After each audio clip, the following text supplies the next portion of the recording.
बिस्मिल्लाहिर्रहमानिर्रहीम अस्सलाम वालेकुम। दिस इज़ हरमगान in front of you. Turkey Istanbul के टूर में बहुत सारे मैसेजेस हमें रिसीव हो रहे थे कि सर आपने किन डिफ़िकल्टीज़ का सामना किया, आप उसको ज़रूर हाईलाइट करो। तो मैंने कहा कि चलो एक अच्छी टॉपिक है और इसके ऊपर बात कर ली जाए। तो टर्की इस्तांबुल के पूरे टूर के अंदर जो डिफ़िकल्टी का सामना हमें करना पड़ा है वो सबसे ज़्यादा ये था कि लैंग्वेज बैरियर बहुत है, क्योंकि टर्किश हमें आती नहीं है, हमें इंग्लिश आती है लेकिन इंग्लिश इन्हें आती नहीं है और इंग्लिश इनकी यहाँ पे काफ़ी हद तक पंक्चुअर है। मैंने बहुत सारे लोगों से यहाँ पे पूछा, जो हमारे यहाँ पाकिस्तानी भी मिले जो यहाँ पे रेसिडेंट बन चुके हैं अब, तो हमने कहा कि इतनी ज़्यादा इंग्लिश का इन्फ्लुएंस क्यों है, इन्फ्लुएंस कम क्यों है। तो उन्होंने बताया कि इंग्लिश जो है वो एज़ प्राइमरी सब्जेक्ट्स यहाँ है नहीं, कोर्स सब्जेक्ट्स की तरह इसके ऊपर फोकस किया नहीं जा रहा है स्कूल्स के अंदर एज अ सेकेंडरी सब्जेक्ट से, और जो उसको ऑप्ट कर भी रहा है तो उसको इतना ज़्यादा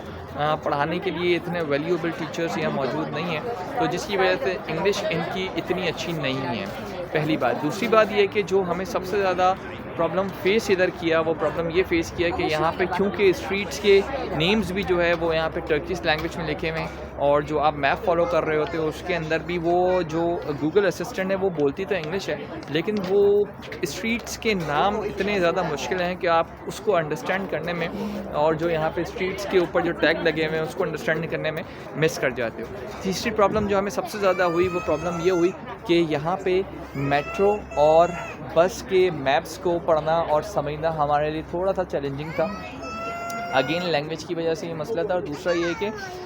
अगर आप गूगल मैप पे कोई लोकेशन डालोगे तो वो 3-4 बस के नंबर्स एक साथ शो कर देता है। तो वो 3-4 नंबर्स, तो शुरू में हम ये उसको स्टडी कर रहे थे कि पहले आपको इस बस में बैठना है, फिर आपको इस बस में बैठना है, फिर आपको इस बस में बैठना है। तो वो 2-3 बस हम समझ रहे थे कि आपको सॉरी 2-3 बस के अंदर बैठ के फिर आपको एक लोकेशन पे पहुंचना है, जबकि जब हमने थोड़ी सी कॉमन सेंस इस्तेमाल की, common sense is not very common honestly speaking, हमने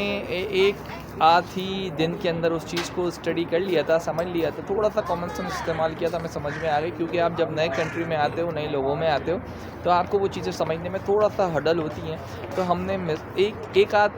दिन के अंदर ही वो चीज़ समझ लिया था कि ये इतनी सारी बसेस जो दे रहा है, इसका मतलब कि इसमें से आप किसी भी बस में बैठ जाओ और उसको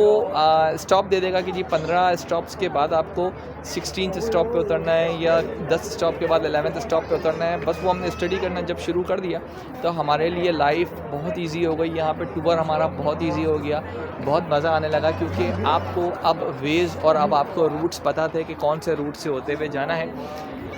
एक और चीज़ जो हम सोच रहे थे कि इसके ऊपर प्रॉपर हम एक वीडियो डाल लें कि यहाँ पे आपको जो मैप्स हैं उसको स्टडी कैसे करना है, क्योंकि चूँकि ये हर्डल हमारे लिए थोड़ा सा था, तो मैंने कहा कि ऐसा ना हो कि किसी के लिए और ज़्यादा मुश्किल हो जाए, क्योंकि यहाँ पे जो और पाकिस्तानी भी हमारे साथ आए हुए थे उनको इस चीज़ का सामना हमसे ज़्यादा बुरे तरीके से करना पड़ा था। अब आई डोंट नो कि क्यों। बहरहाल as we are a teacher and we are a administrators, तो टीचर्स जो होते हैं वो हमेशा चैलेंजिंग सिचुएशन से निकलने के लिए तैयार रहते हैं। तो एक हमारी टीचिंग ने, इस टीचिंग क्वालिटी ने हमें बहुत ज़्यादा हेल्प आउट किया, और हमने कहा कि नहीं, हमें जितना जल्दी हो सके इस चीज़ को समझना है ताकि हम इस चीज़ से आगे निकलें और अपने टूर को एंजॉय करें। और वो हमारे लिए बहुत ज़्यादा प्लस पॉइंट था कि हमने उसके प्रॉब्लम को समझा, उसके मैप को प्रॉपर्ली स्टडी करना